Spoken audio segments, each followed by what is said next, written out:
तुम? नहीं, कमिश्नर से आज मेरी बात हुई थी। समी की गर्लफ्रेंड का केस देख रही हूँ मैं, लेकिन मेहमत अंकल नहीं चाहते कि मैं केस देखूं।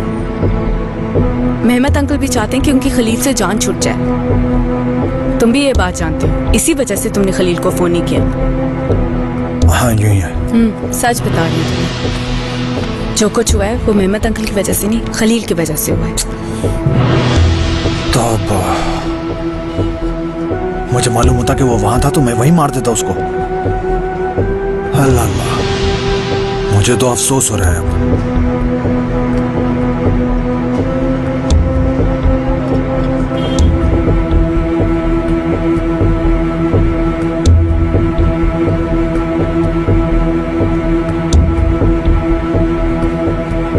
सुनो, अगर झूठ हुआ ये सब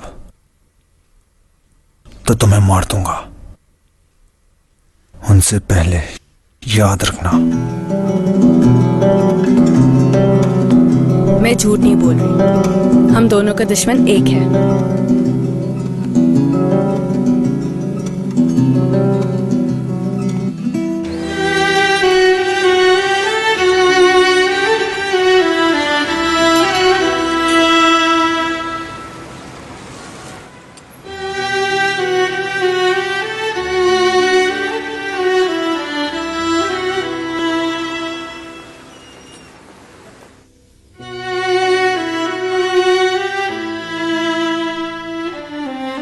जानता हूँ बहुत मुश्किल है ये, आसान नहीं होता ये किसी के लिए भी, मगर भुलाना तो पड़ेगा इसे।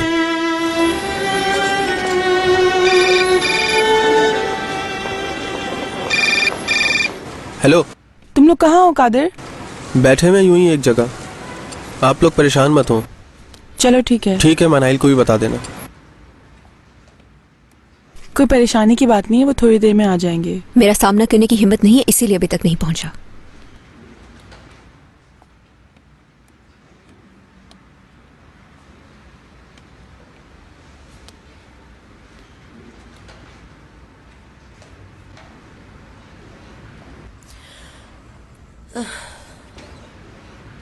कितने सालों से भुकाते रहो इस मेहमत को, क्या क्या नहीं किया इसने? सबसे पहले इसने मेरी माँ को मुझसे छीना ताकि इसके पैरों की जंजीर न बनवाऊं। फिर मुझे मुल्क से बाहर भेज दिया, अपनी माँ से बहुत दूर। आंटी ने भी जानबूझकर खुद से तुम्हें दूर कर लिया होगा। वो शायद जान गई होगी तुम्हें इससे बहुत ज्यादा खतरा है, इसलिए। यार,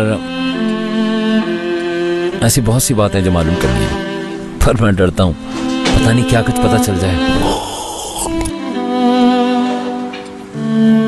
ये दुनिया ऐसे ही है मेरे दोस्त, सब फानी है यहाँ। सच कह रहा हूँ। क्या आसान होता है माँ बाप को खो देना? तुम तो अच्छी तरह जानते हो। वो आदमी उस वक्त तक तुम्हें परेशान करेगा जब तक तुम सोचते रहोगे उसके बारे में। छोड़ दो सोचना, ठीक हो जाओगे।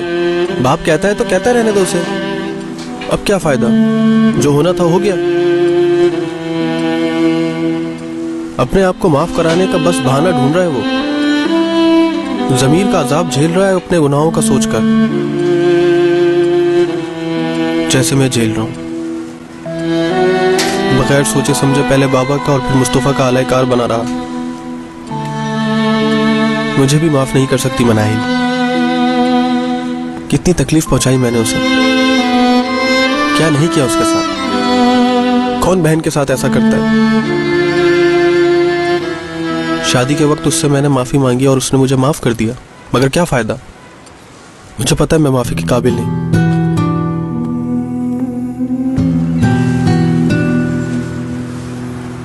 ऐसा कुछ मत करो जिस पे पछताना पड़े बाद में। क्या रखा है इंतकाम में? कोई फायदा नहीं होगा इससे तुम्हें। तुम अच्छी तरह समझ सकते हो, तुम तो अच्छी तरह महसूस कर सकते हो, क्योंकि यही सब कुछ तुमने भी देखा है। मैं नहीं चाहता जो गलती मैं एक बार कर चुका हूं वही गलती तुम भी दोहराओ। काश कि गुजरा हुआ वक्त दोबारा वापस आ सकता। काश। सब कुछ जानते हुए भी गलत कर रहे हो।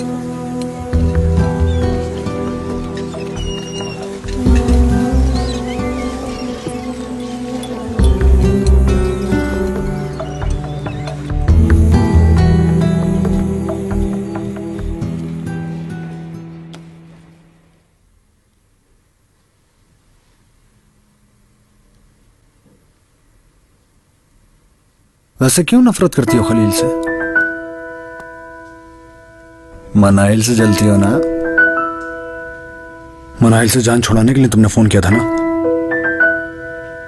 और हमें एड्रेस दिया था। हाँ मैंने दिया था। अभी तक उम्मीद है तुम्हें खलील से? नहीं, ऐसा कुछ नहीं है। क्यों? देखो मैंने तो इंतकाम ले लिया, सुकून में हूं मैं। मैं भी इंतकाम तुम्हारे जरिए से ही लूंगी इंशाल्लाह। मैं बता चुकी हूँ तुम्हें, हम दोनों के दुश्मन एक है। काश के पहले मुलाकात हो जाती तुमसे। चलो देखते हैं। मैं तो किसी और के इंतजार में था, लेकिन अच्छा हुआ कि तुमसे मुलाकात हो गई।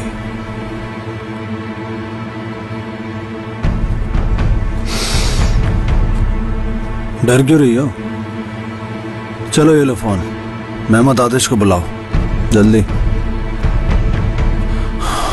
फोन मिला कर तुम्हें दे दूं? खुद करो बात, उसे पता नहीं चलना चाहिए कि मैं यहाँ हूँ। सरप्राइज मिलना चाहिए उसे। उससे मिलने का बहुत शौक है मुझे, तो ये शौक आज यहाँ पूरा कर लेते हैं। कोई होशियारी नहीं समझी?